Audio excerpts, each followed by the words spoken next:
2019 Audi Q8 Quattro, if it matters, spark plug change.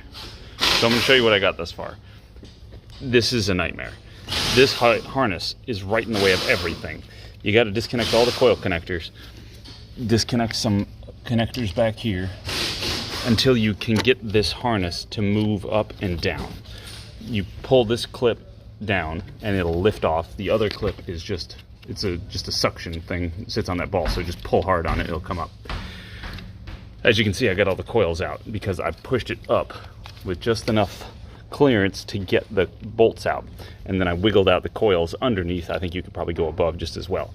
So that's where I'm at now, and I'm going to get all the plugs out because, as you can see, I can at least have a pretty straight shot for those. This side looks like it's going to be just about as fun. Last thing real quick over here, there's a bracket right here to which this clips to. This bracket, take out that bolt, take this bracket out. Once you got that wire loose, it makes it a little easier to move everything around because you see how tall these things are.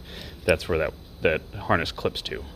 I just wanted to give you guys a quick, as much as I can help you with this, because I did not find any videos on the internet, on YouTube, that goes over this particular engine. So as you can see, this is a V6. It's got this big obnoxious turbocharger in the middle with a giant cap. So it's kind of neat. Here is the socket required to get these plugs out. This is from AST, MSP 1412. It's a 14 millimeter 12-point socket. So just be aware of that. I use an extension and I add my own swivel to it just to make sure I don't get stuck. Plugs removed. As you can see, they're NGKs.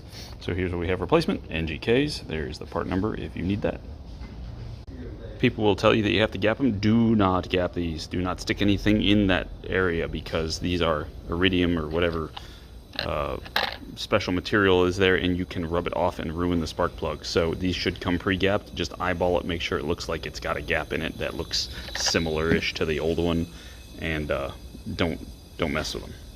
One other thing I don't know if I mentioned, you have to take this hose off, which is the clips in there and clips up here. Just it'll come out. You won't break it. Just be careful with it. Don't put too much stress on it. And then we'll move on to this side and see how that goes.